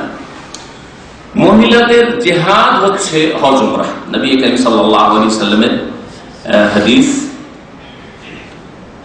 নবী কারীম সাল্লাল্লাহু আলাইহি ওয়াসাল্লাম বলছেন, সহিহ বুখারীতে হাদিস রয়েছে, লাকিন আফযালুল জিহাদ হজ্জুল মাকবুল, সবচেয়ে উত্তম জিহাদ হচ্ছে হজ মাকবুল। আলাইহিন্না জিহাদুল লা কিতালা ফি, নারীদের জিহাদ হচ্ছে এমন জিহাদ যাতে সশস্ত্র লড়াই নেই, অস্ত্র ধরতে হবে না। আল হজ্জ ওয়াল উমরাহ, হজ উমরা করা। আল্লামা নাসরুল্লাহ রাহমাতুল্লাহ আলাইহি হাদিসটিকে সহিহ বলেছেন। যারা হজ করে উমরা করে তারা আল্লাহ পাক রব্বুল আলামিন মেহমান। তাই আল্লাহ পাক রব্বুল আলামিনের মেহমান মতো আল্লাহ পাকের কাছে মর্যাদা রাখে, চিন্তা করুন। এখন আসি আমাদের আলোচনার আসল যে বিষয়বস্তু, যে হাজিদের জন্য কিছু উপদেশ আজকে বিশেষ করে উল্লেখ করব। তার প্রথম উপদেশ হচ্ছে যে হজে যাওয়ার আগে আপনি আল্লাহর কাছে কল্যাণ কামনা করেন। কল্যাণ কামনার নাম আরবিতে কি বলতে পারেন? কল্যাণ কামনার নাম হচ্ছে ইস্তেখারা। খায়র মানে কল্যাণ, আর ইস্তেখারা মানে খায়র তলব করা, কল্যাণ তলব করা। ইস্তেখারা করেন। ইস্তেখারা যদি জায়েজ না জায়েজের কাজ হয়, তো না জায়েজের ক্ষেত্রে কোনো ইস্তেখারা নেই, কারণ না জায়েজ কাজ করে যাবে না। হ্যাঁ, জায়েজ কাজের কাছে করবেন, ইস্তেখারা করবেন। শরীয়তের যেগুলো বিধিবিধান, আপনার হজ ফরজ হয়ে আছে, কিন্তু এই বছরের হজ সহি সালামত করতে পারবো কিনা আল্লাহর কাছে একটু কল্যাণ তলব করে নিই। তারপরে এই নয় যে আমি আসলে এই ব্যাপারে অনেকের সংশয় এই জন্য হয় যে আমাদের দেশে অধিকাংশ মানুষ মনে করে যে ইস্তেখারা করা মানে গায়েব জেনে না, আর গায়েব জানার পরে ইস্তেখারার পরে স্বপ্ন দেখবো, স্বপ্ন দেখার পরে যদি ভালো লাগে করবো, আর না হলে করবো, ভালো স্বপ্ন দেখলে করবো, আর না হলে করবো না। এই যদি এইরকম অর্থ বুঝে নেওয়া ইস্তেখারা, তাহলে ইস্তেখারা নেই। আর এটা জাল কথা, সহি হাদিস নয়, এটা হচ্ছে জাল হাদিস যে ইস্তেখারা মানে ইস্তেখারা করে স্বপ্ন দেখা, যেটা অধিকাংশ মানুষরা যারা সহি জয়ীফের পার্থক্য বুঝে না, জালের পার্থক্য বুঝে না, তারা এরকম ধারণা করে। ইস্তেখারা মানে কল্যাণ তলব করা। কাজ আমি করবো, আল্লাহর কাছে 2 রাকাত নামাজ পড়ে আল্লাহর কাছে দোয়া করি, কল্যাণ তলব। আল্লাহ আস্তাগফিরুকা বিইলমিক, আল্লাহ তোমার কাছে কল্যাণ তলব করছি। আল্লাহুম্মা ইন কুনতা তামিন্না হাযাল আমরু খায়রুল লি, আল্লাহ তুমি যদি জানো এটা কল্যাণ কর, তাহলে আমাকে তৌফিক দাও। অকল্যাণ যদি হয়তো আল্লাহ কোন একটা কিছু করে দেয় যাতে আমি কাজটা না করতে পারি, সব চেষ্টা করে করতে পারলাম না, ফেল হয়ে গেল, অতি হয়তো কল্যাণ ছিল। তো ইস্তেখারা করার কথা উলামায়ে কেরামরা এই জন্য সফরের পূর্বে বলেছেন যে হজের সফরের পূর্বে, হজের টাকা জমা করার আগে যারা বিদেশ থেকে হজে আসছেন ইস্তেখারা করেন যে আল্লাহ এবার হজে যাবো না, যাবো না। দ্বিতীয় আদব হচ্ছে ওয়াক্ত ওসিয়াত, নিজের ওসিয়ত লিখে যাবেন। অনেক পাওনা থাকতে পারে, আপনার পাওনা অন্যের কাছে থাকতে পারে, আপনার উপর অন্যের পাওনা থাকতে পারে। লিখে দিয়েছেন এত টাকা অমুক পাবে, এত টাকা অমুক পাবে, এত টাকা আমার কাছে অমুক পাবে, এত টাকা অমুকের কাছে পাবো, যাতে আপনার ছেলে মেয়েদের হক নষ্ট না হয়। আল্লাহ না করে ফিরে আসতে পারলেন না, ছেলে মেয়ের হক নষ্ট, 1 পয়সা কেউ দিবেন আজকালকার জামানায়, হ্যাঁ, কোন প্রমাণ না থাকলে নিজে থেকে দিতে আসবে না। বলতে গিয়ে হয়তো যেহেতু আসল লোক মারা যাবে, না না এত টাকা পাবে না, হয়তো অস্বীকার করে দেবে। আমানত উঠে গেছে, কিয়ামতের লক্ষণ হচ্ছে আমানত যখন নষ্ট করে দেওয়া হবে, আমানত থাকবে না। সরকারি পর্যায়ে আমানত উঠে যাবে, ব্যক্তি পর্যায়ে আমানত উঠে যাবে, স্বামী স্ত্রীর মাঝে আমানত উঠে যাবে। আমানতে খেয়ানত যখন হবে, কাউকে টাকা পয়সা দিয়ে ভরসা নেই, মনে হচ্ছে ওর আপনি ভিক্ষুকের মতো ওর সামনে ঘুরে বেড়ান, ওর ইচ্ছা মতো দিবেন, অথচ তার ইহসান করেছে। নিজে থেকে কাউকে ধার দিয়ে টাকাটা সময়ের আগে ফিরিয়ে দিয়ে চলে যাবে, এইরকম লোক 1001টা আজকাল খুঁজে পাবেন, মুসলিমদের মধ্যে 1001টা খুঁজে পাবেন আপনি। তাহলে কিভাবে আমানত উঠে গেছে। তো কি বলছিলাম যে ওসিয়ত লিখে দিয়ে যেতে হবে। এছাড়া ওসিয়ত ধর্মীয় দিনী উপদেশ আর অন্যান্য জমি জায়গার যদি উপদেশ, কাউকে কোনো কিছু দিতে হয় ইত্যাদি ইত্যাদি লিখে দিবেন। আপনি হয়তো মাদ্রাসা দিতে চাইছেন, দিনের কাজে দিতে চাইছেন, মসজিদে দিতে চাইছেন, সেগুলো না লিখে দিয়ে আপনার ছেলে মেয়েরা দেবেন। হয়তো ওই রকমই আপনার ওপর ঋণ আছে, যদি না লিখে দিয়ে যান, ছেলে মেয়েদেরকে না বলে লিখিত লিখে দেওয়া ভালো। লিখে যদি না দিয়ে যান তাহলে হয়তো দিতে চাইবে না। এই জন্য ওসিয়ত লিখে যেতে হবে যে কোনো রকমের। আর 3 নম্বরে হচ্ছে যে হজে যাওয়ার আগে হজ উমরার বিধিবিধান, আহকাম, মাসাইল ভালো করে শিখে নেবেন।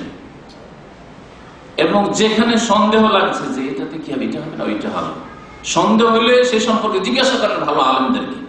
ফাসআলু আহলা যিকরি ইন কুনতুম লা তা'লামুন, জানা না থাকে তাহলে উলামায়ে কেরামকে যারা জানে, যাদের কাছে কোরআন এবং হাদিসের জ্ঞান রয়েছে তাদেরকে জিজ্ঞেস করে নাও, যাতে করে ভুল না হয়। আজকাল অধিকাংশ হাজিরা হজে আসে কিরকম, খুব যদি ভালো হয় তার হজের উদ্দেশ্য, তাহলে আমাদের যে হামলা যাচ্ছে জিজ্ঞেস করবে কোন মুআল্লিম আছে তো, কোন আলেম আছে তো, আমাদের সাথে কেউ থাকবে তো? হ্যাঁ হ্যাঁ হ্যাঁ, কিচ্ছু জানে না, পদে পদে ওর মহতাজ মুখাপেক্ষি একেবারে ফকির, তার কাছে কথাই কথাই, কাজে কাজে হুজুর এরপরে কি করবো, সেই গেটার পরে কি করবো, সেই গেটার পরে কি করবো, সেই এখানে ভুল করে দিয়েছি, সেই এখানে করেছি। মোটেই জায়েজ না এইভাবে যে সাথে মুআল্লিম আছে, অসুবিধা নেই। আজকাল বিদেশ থেকে পয়সা আছে, চলো 10 জন মিলে একজন মুআল্লিম দাঁড় করো, আর মুআল্লিমকে সেটা চলো হজেতে একজন অমুক মৌলানা সাহেবকে নিয়ে যাচ্ছে, অমুক আলেম সাহেবকে নিয়ে যাচ্ছে, অমুক শেখ সাহেব আমাদের সাথে আছে, অসুবিধা নেই। না না, এটা হচ্ছে অতিরিক্ত নূর, কিন্তু তার আগে নূর হচ্ছে আপনার অজ্ঞতা দূর করা। অজ্ঞতা হচ্ছে অন্ধকার, জেহালত হচ্ছে অন্ধকার, আর অন্ধকার দূর করে নিজেকে মুনাওয়ার করে আলোকিত করে, অর্থাৎ হজ উমরার আহকাম জেনে তারপরে আলেমের সাথে যান। তারপরে যারা হজ জানা মানুষ, এর আগে অলরেডি একবার হজ করেছে, এলমের সাথে অজ্ঞতার সাথে নাই, এইরকম লোকদের সাথে যান, তাহলে ভালো কথা। হজ উমরা আল্লাহ পাক শরীয়তে দিয়েছেন এবং দ্বীনের ইলম শিখা ফরজ। সুতরাং হজ উমরার মাসলা মাসাইল জেনে যাবেন। যারা হজে যাবেন তারা নিয়মিত আমাদের যে এই 1 মাস সময় আছে, এর মধ্যে আজকে 6 জিলকাদ, ইনশাআল্লাহ তাআলা অনেকগুলি আলোচনা এর মধ্যে হবে হজের, সবগুলিতে হাজির হওয়ার চেষ্টা করবেন। শুক্রবারে, মঙ্গলবারে, এই বৃহস্পতিবারে, এছাড়া বাইরে যেসব আলোচনা হয়, তাহলে ইনশাআল্লাহ তাআলা হজ আপনারা ঠিকভাবে করতে পারবেন। এর সাথে সাথে হজের একটি এমন কিতাব নেবেন যেটা কোরআন এবং হাদিস সম্বলিত, দলিল ভিত্তিক লেখা হয়েছে, এইরকম কিতাব একটু জেনে একজন ভালো আলেমদের জিজ্ঞাসা করে, যারা কোরআন সুন্নাহ মোতাবেক কথা বলে, তাদেরকে জিজ্ঞাসা করে যে কোন কিতাবটা বাংলায় ভালো কিতাব পাবো, যেটা নিয়ে গেলে হজটা ভালোভাবে করে আসতে পারবো। সবসময় যেন আপনার কাছে সেটা হাতে থাকে। এইভাবে আপনি একটা ভালো কিতাব নিয়ে যাবেন, যেই কিতাবটা কোরআন হাদিস মোতাবেক লেখা হয়েছে।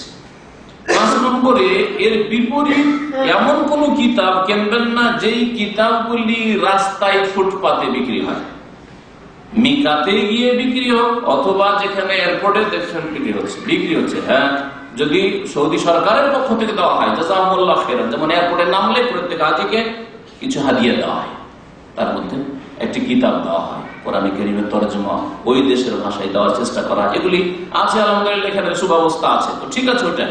কিন্তু ফুটপাতে যেসব বিক্রি হচ্ছে, মক্কায় দেশে মিসওয়াকও বিক্রি করছে আর কিতাবও বিক্রি করছে, ওমরা অফিস থেকে দেখছে যে কিতাব বিক্রি করছে, আর জানছে যে ওমরা অফিস হওয়া এটা কোনো আলেম নয়, আর কিতাবের লেখক, কোন দলিল নাই, কিচ্ছু নাই। হ্যাঁ, প্রত্যেক চক্করে তফে একটা করে দোয়া, সাফা মারওয়া সাইড প্রত্যেক চক্করে একটা করে দোয়া, একটি সম্পর্কে আল্লাহ, তার কোন দলিল নাযিল করে না কোরআনে না হাদিস, একেবারে মন গড়া বিদআত। অধিকাংশ আছে না এইসব বিদআত করে, আল্লাহুম্মা ইন্না হাযাল বাইতু বাইতুকা ওয়াল হারামু হারামুকা ওয়া আনা আবদুকা, সব কোন জয়ীফ হাদিস নেই, জয়ীফ হাদিস নেই, এগুলো মানুষের তৈরি করা বিদআতি মোল্লাদের শুনে রাখেন। যেমন আমাদের দেশের ওয়াজ মাহফিলে দুরূদ আল্লাহুম্মা সাল্লি আলা সাইয়্যিদিনা মাওলানা মুহাম্মদ বিদআতিদের তৈরি করা কোন জয়ীফ হাদিস নেই। ঠিক তেমনি এই তাওয়াফ আর সাফা মারওয়া সাইর, এইসব ওই রকমই আরো বিভিন্ন জায়গার বানানো সব দোয়া বা নিয়ত, নাওয়াইতুল হজ্জ ওয়া উমরাতা ফায়াসসিরহু লি, আল্লাহ তুমি সহজ করে দাও, আমি নিয়ত করলাম, বিদআত, নিয়ত পড়া, উচ্চারণ করা বিদআত। তবে লাব্বাইক হজ্জান লাব্বাইক উমরাতান, হ্যাঁ এইটা সাবিত হয়েছে, এটা নিয়ত পড়া না, এটা হচ্ছে নবী করিম সাল্লাল্লাহু আলাইহি ওয়াসাল্লাম ঠিক ফরমাইতুল লাব্বাইক দিয়ে বললেন। তাহলে বিদআতি কিতাব কিনবেন না যেখানে সেখানে বিক্রি হয়, কারণ ওতে অনেক উল্টো পাল্টা কথা রয়েছে। 6 নম্বরে, হজে যাওয়ার ক্ষেত্রে উপদেশ হচ্ছে যে হজে যাওয়ার আগে আল্লাহর কাছে তওবা করে। এমন না যে হজে গিয়ে আরাফার ময়দানে তওবা করবে, তাহলে আরাফার ময়দান পৌঁছিতে পারলেন কি পারলেন না আল্লাহ পাকই জানে, তার আগে কত হাজি মারা যাচ্ছে। হ্যাঁ, পৌঁছিতে পারলেন না তো তওবা করবি না, তওবাতে মারা গেল। হ্যাঁ, হজটা করে চলে আসি, তারপরে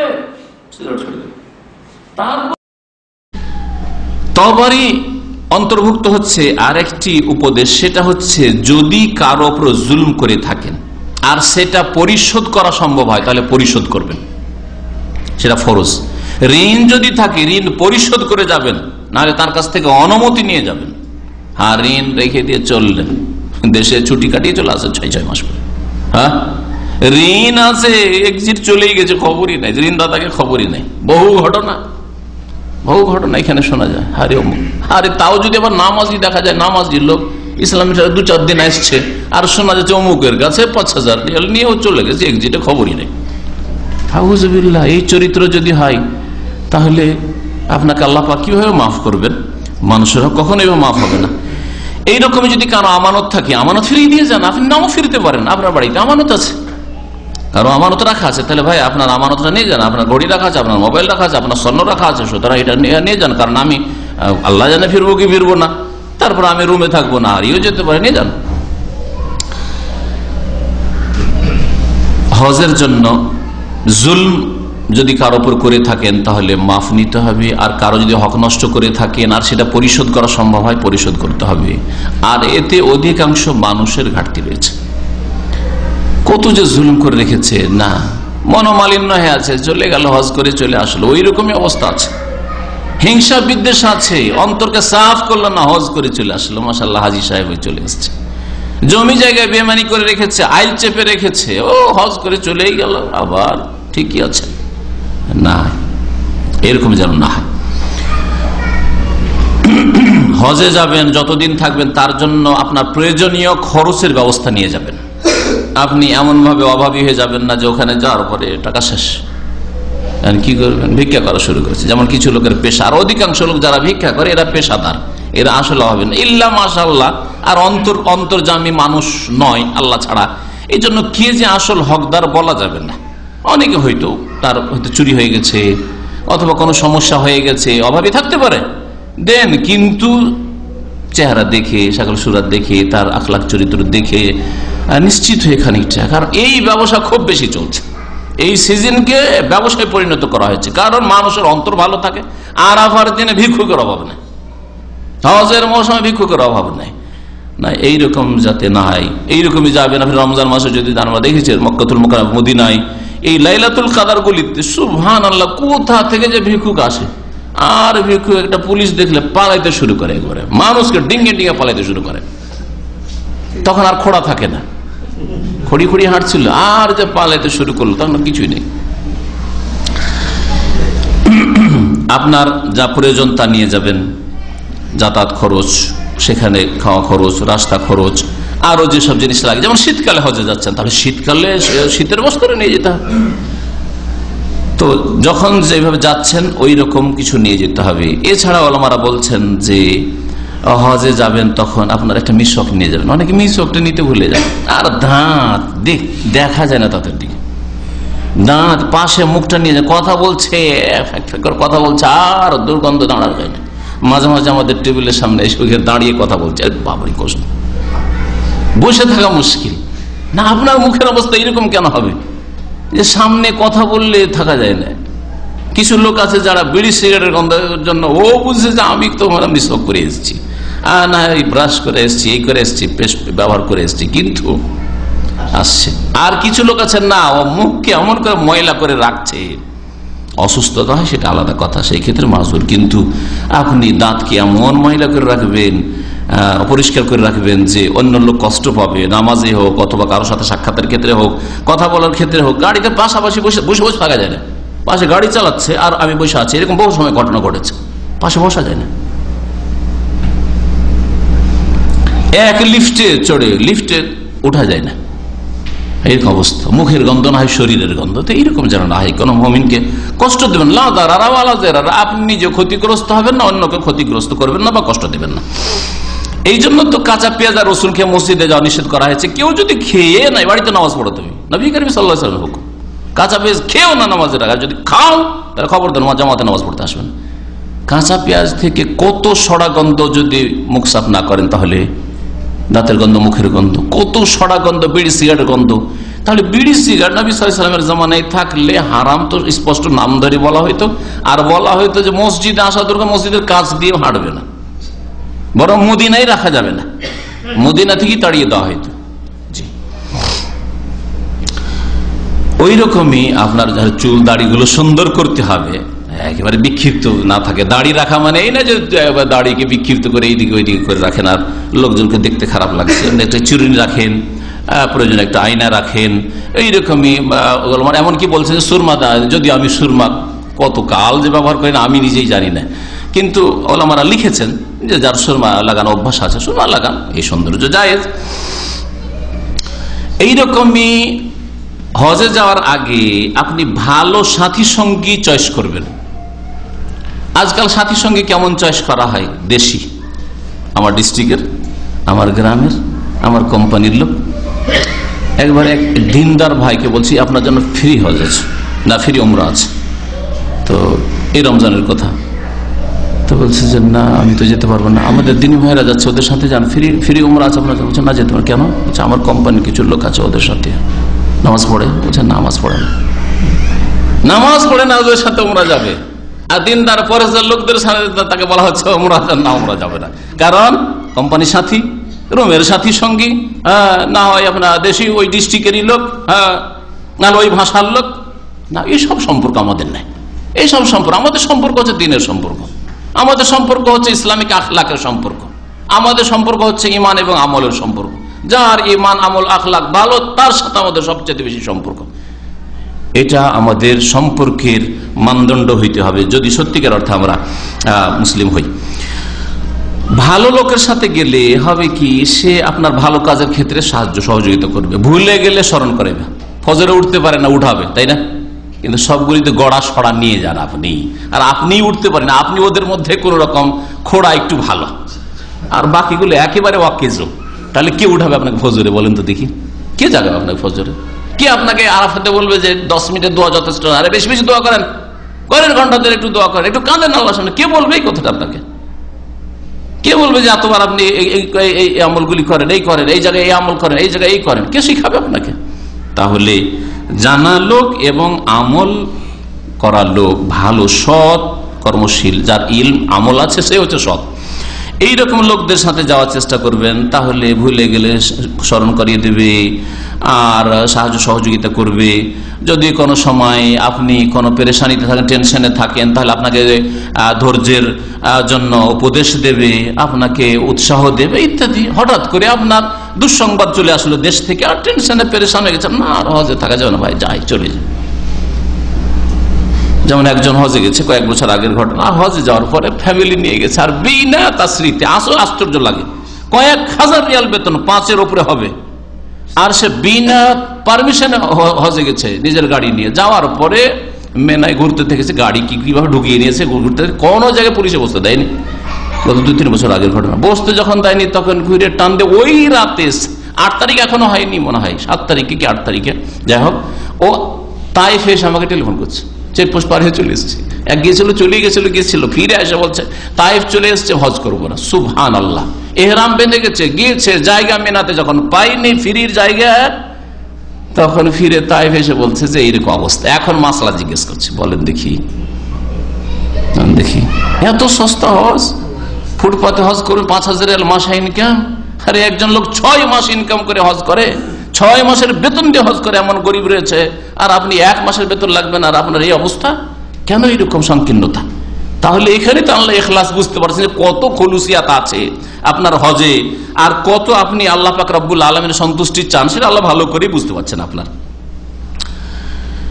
তো হজ করতে গেলে, ভালো লোকের সাথে গেলে এরকম হয়তো না, হয়তো ভালো লোক থাকলে বলছে না যখন ঢুকে পড়েছেন কেন, কষ্ট হলেও থাকতে হবে, চলেন, না হলে দরকার হলে ভাড়া নেবো, 2,000-3,000 রিয়াল লাগুক, কোথাও টেন্ট ভাড়া খুঁজি, না হলে এদিকে সেদিকে কোনো একটা বুদ্ধি বেরোইতো।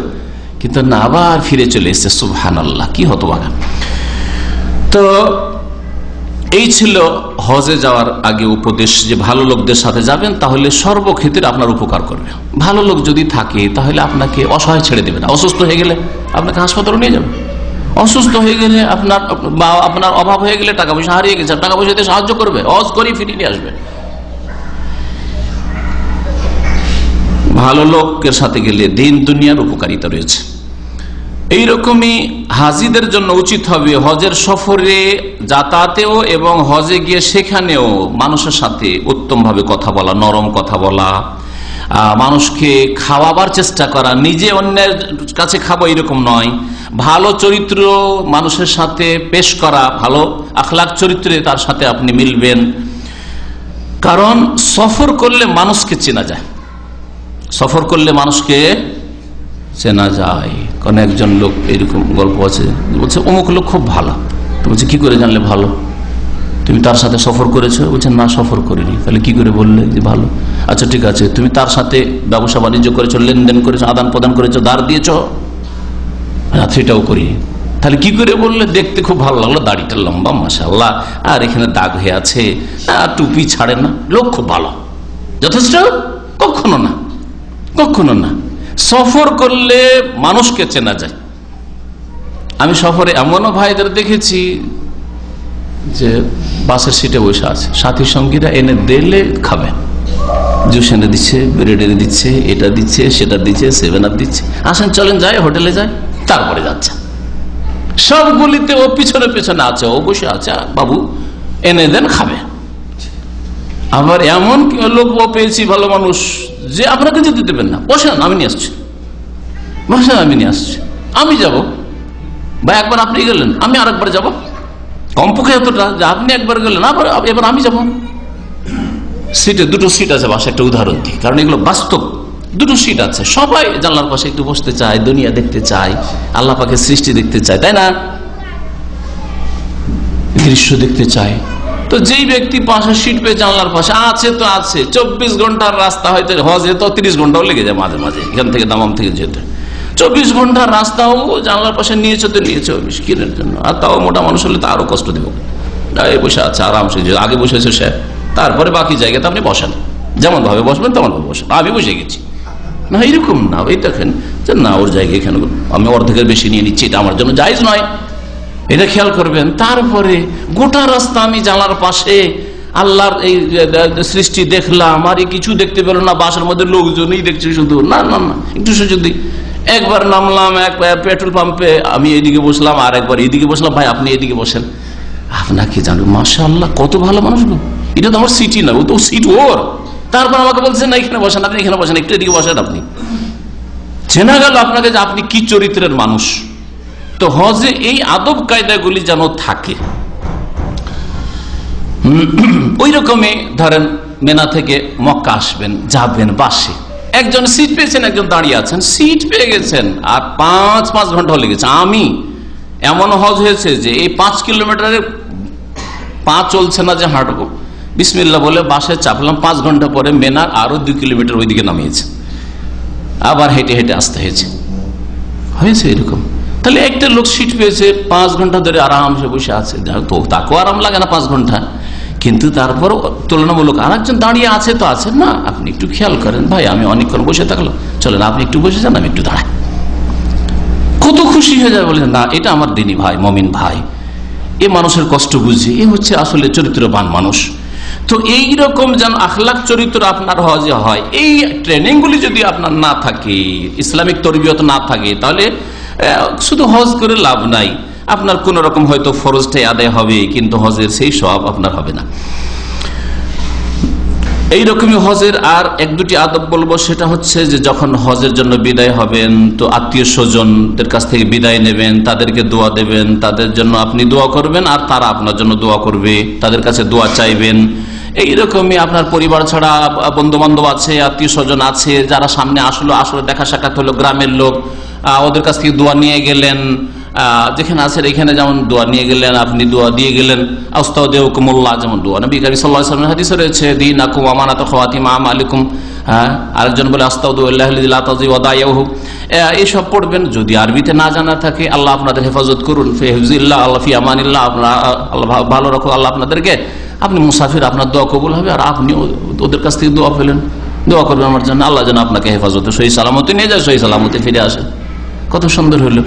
তো এইরকম করবেন, দোয়া নেবেন আপনজনদের কাছ থেকে, ভাইদের কাছ থেকে, যারা আশেপাশে আপনার আছে, আশেপাশে নেই কিন্তু নেক লোক, ভালো মানুষ, তাহলে টেলিফোন করলেন যে আমি হজে যাচ্ছি, একটু দোয়া করবে আমার জন্য।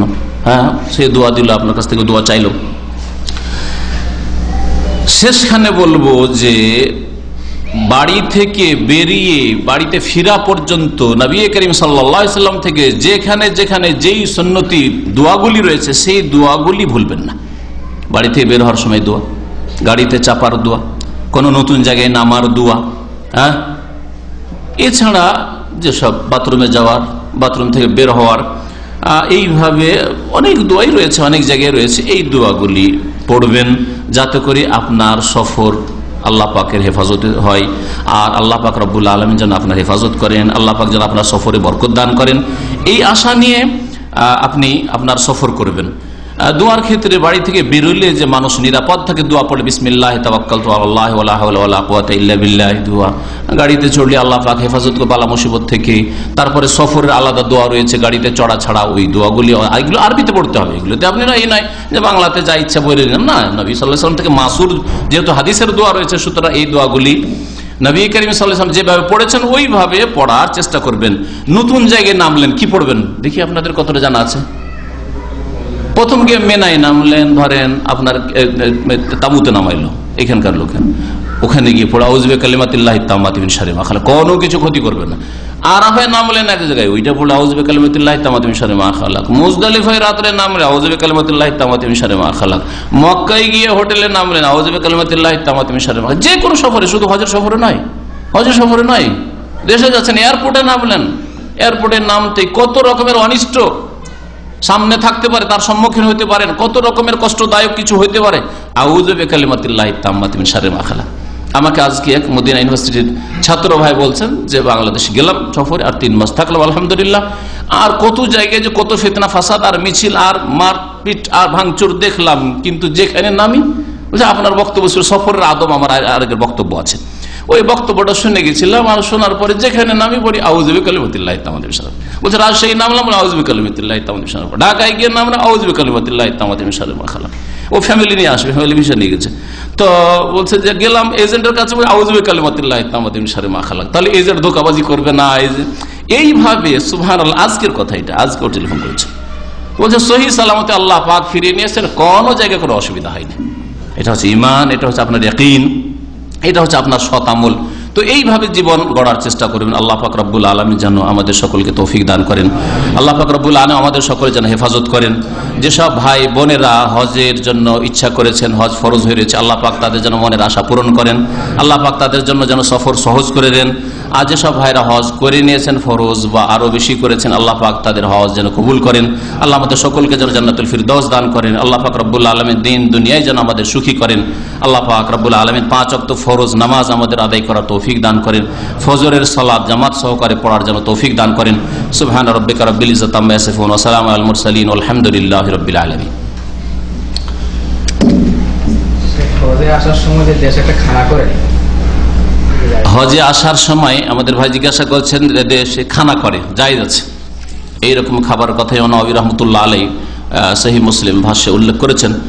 আর এই রকমের খাবার হজ থেকে ফিরে গিয়ে করতে পারে, হজে আসবে তার আগে করতে পারে। কিন্তু হজে আসার আগে অনেকে এইরকম দাওয়াত এই জন্য করে যে যাতে করে লোকেরা টাকা পয়সা দেয়। তো এইরকম যেন অসৎ নিয়ত না থাকে যে অপরের কাছ থেকে টাকা নেব, কিছু সাহায্য পাবো সেই জন্য খাওয়াচ্ছি, এইরকম যেন নিয়ত না থাকে। যদি খাওয়াবেন লিল্লাহ আল্লাহর সন্তুষ্টির জন্য খান, আর না হলে হজ থেকে ফিরে যায় খাওয়ান, হজ থেকে ফিরে যেয়ে দাওয়াত করেন, কোনো অসুবিধা নেই। তবে এইরকম দাওয়াত নবী করিম সাল্লাল্লাহু আলাইহি ওয়াসাল্লাম থেকে প্রমাণিত নয় যে এই হজ থেকে ফিরে এসে নবী সাল্লাল্লাহু আলাইহি ওয়াসাল্লাম খাওয়িয়েছেন, এইরকম ধরনের সুন্নত নয়, জায়েজ আছে। আমাদের ভাই বলছেন যে কুরবানি করতে কোনো ব্যক্তিকে কুরবানির জন্য পয়সা দিয়ে দেওয়া, অনেকে দেয়, হয়তো দিলেন আপনি 400 রিয়াল, আর সে 200 রিয়ালের একটা কিনে কোন রকম গড়া সড়া দিয়ে চালিয়ে দিল, না, এই জন্য দেবেন না। কোন ব্যক্তির মাধ্যমে এইরকম কুরবানি করবেন না, করাবেন না।